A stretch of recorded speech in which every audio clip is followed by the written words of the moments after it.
দর্শক, ডক্টর মোহাম্মদ ইউনূস বলেছেন, আগামী ফেব্রুয়ারিতে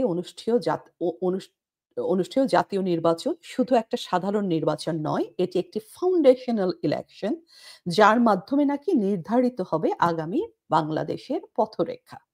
খুব ভালো। এর মধ্যে ডাকসু এবং জাকসু নির্বাচনে আমরা যা দেখলাম, তা কি আমাদেরকে সুষ্ঠু একটা জাতীয় নির্বাচনের ব্যাপারে বিন্দুমাত্র আশাবাদী করে? দর্শক, মাত্র ১১,০০০ ভোটারের জন্য জাকসু নির্বাচনকে ঘিরে যেই ফিয়াস্কো, যে বিতর্ক আমরা তৈরি হলো, সেটা আপনারা তো সবাই দেখেছেন। সামান্য একটা ছাত্র নির্বাচন যেখানে সুষ্ঠুভাবে হয় না, সেখানে জাতীয় নির্বাচন সুষ্ঠুভাবে হবে, এরকম আশা কারা করেন? সম্ভবত করেন একমাত্র উন্মাদ এবং ইউনূস। এছাড়া কেউ নয়। তো এর মধ্যে আমরা আজকেই খবর পেলাম যে ৮ টি দল, জামাত, এনসিপি, হেফাজত, এবি পার্টি সহ আরো কয়েকটি দল, যাদের নাম, বাকিগুলোর নাম আমার মনে পড়ছে না, এরা একটা যুগোপোক্ত কর্মসূচিতে যাচ্ছে ৪ টি দাবি নিয়ে। জুলাই সনদের বাস্তবায়ন, পিআর পদ্ধতিতে নির্বাচন, জাতীয় পার্টি সহ ১৪ দলকে নিষিদ্ধকরণ এবং নির্বাচনের জন্য লেভেল প্লেইং ফিল্ড তৈরি করা। এদিকে বিএনপি আবার বলছে যে জুলাই সনদ বাস্তবায়নের যে প্রস্তাবগুলো আসছে সেগুলো অগ্রহণযোগ্য। তো দর্শক, এরকম একটা অবস্থা যেখানে নির্বাচন কি পদ্ধতিতে হবে সেটির কোনো ঠিক নেই, সংবিধান থাকবে কি থাকবে না, জুলাই সনদ হবে কি হবে না, এসব কোনো বিষয়েই যখন কোনো দলগুলো একমত হতে পারছে না, তখন একটা সুষ্ঠু নির্বাচন কিভাবে সম্ভব? দর্শক, নেপালে কি ঘটছে তা আপনারা সবাই দেখছেন। কিছু দেশীয় এবং আন্তর্জাতিক মহল চক্রান্ত করে যেভাবে বাংলাদেশে আওয়ামী লীগ সরকারের পতন ঘটিয়েছিল, হুবহু ঠিক সেই একই ফর্মুলা আমরা দেখলাম নেপালে। কিন্তু দর্শক, শুধু একটা বিষয় নেপালের সাথে বাংলাদেশে পার্থক্য রয়েছে। নেপালে এই যে জেন জি বলি যাদেরকে আমরা, এদের পছন্দে যিনি এখন প্রধানমন্ত্রীর দায়িত্ব গ্রহণ করেছেন, তার নাম সুশীলা কার্কি। এখন ইউনূসের সাথে তার একটি বিশাল পার্থক্য হচ্ছে, দায়িত্ব গ্রহণের সাথে সাথে এই সুশীলা কার্কি কিন্তু নির্বাচনের তারিখ ঘোষণা করেছেন। উনি কিন্তু ইউনূসের মতো দফায় দফায় সংস্কার এইসব নাটকের নামে কালক্ষেপণ করছেন না। তিনি নিজের নামে ব্যবসা বাণিজ্য বাগিয়ে নিচ্ছেন না, বা করের টাকা মওকুফ করে নেওয়ার ধান্দাবাজিও করছেন না, কারণ তিনি নির্বাচনের তারিখ দিয়ে দিয়েছেন।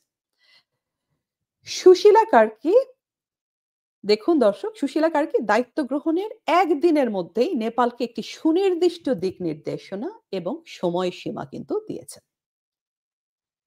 ইউনূস আজ ১ বছরের বেশি সময় পার করেও কিন্তু সেটি করেননি।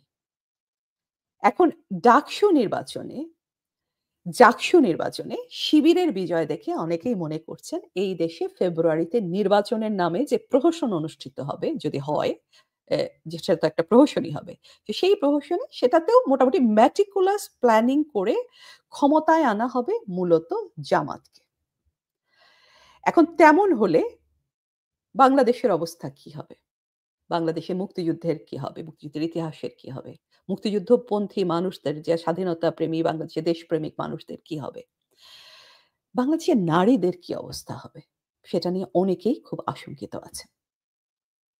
দর্শক, ডাকসু নির্বাচনের ঠিক পরপর টেবিল থাপড়ে হিজাব হিজাব স্লোগান দেওয়ার শিবিরের সেই ভিডিওটি আপনারা সবাই নিশ্চয়ই দেখেছেন। ৭১-এর রাজাকার এবং গণহত্যাকারীদের দোসর ইসলামী ছাত্র সংঘের উত্তরসূরি এই শিবিরের নেতাদের চিন্তা করুন, রায়ের বাজার শহীদ বুদ্ধিজীবীদের কবরে যাওয়ার সেই দুঃসাহসও আপনারা সবাই, সেই স্পর্ধাটাও আপনারা সবাই দেখেছেন। জাতীয় সঙ্গীতের ওপর জামাতের আক্রমণ আপনারা দেখেছেন, মুক্তিযোদ্ধাদের হেনস্থা করতে দেখেছেন, এদেশের মুক্তিযুদ্ধের ইতিহাসকে মুছিয়ে দেওয়ার অপচেষ্টাগুলো সবই আপনারা দেখেছেন। মব সৃষ্টি করে দেশের স্থাপনাগুলো ধ্বংস করতে আপনারা দেখেছেন, ৩২ নম্বরকে পোড়াতে দেখেছেন। এর কোনো কিছুই আপনাদের অজানা নয়। আমার প্রশ্ন, গত ৫৪ বছরে জামাতকে এই দেশের মানুষের জন্য কিংবা এই দেশটির ভালোর জন্য একটি কাজও জামাত করেছে, সেই উদাহরণ কি কেউ দিতে পারবেন? পারবেন না। জামাত এই পিআর পদ্ধতির ফ্যাকড়া তুলে, জুলাই সনদের কথা তুলে একটি পাতানো নির্বাচনের দিকে দেশটিকে নিয়ে যেতে চাচ্ছে এ কারণেই। কারণ তারা জানে এই দেশের সংখ্যাগরিষ্ঠ মানুষ তাদের কোনোদিনই ভোট দেবে না। এই দেশটির জন্মই তারা চায়নি।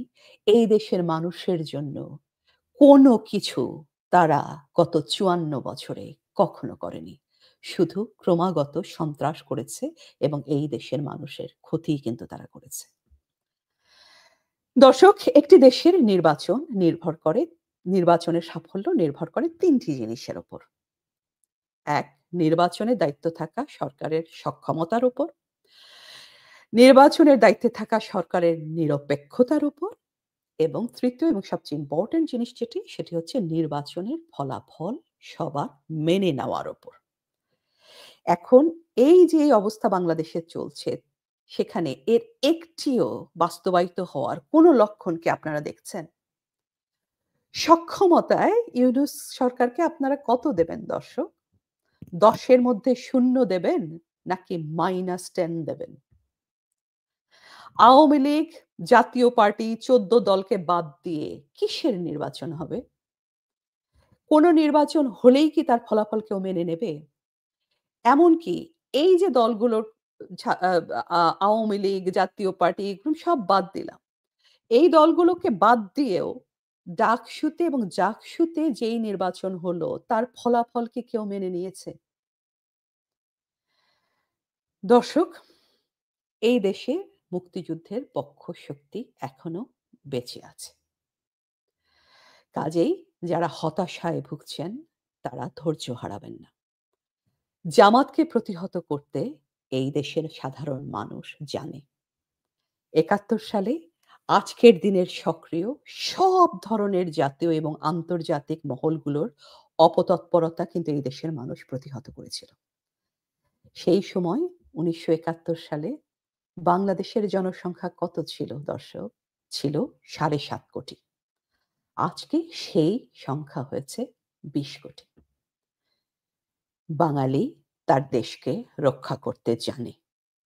বাঙালি তার দেশকে, তার মাকে স্বাধীনতা বিরোধীদের হাতে তুলে দেবে না। এটা আমার দৃঢ় বিশ্বাস।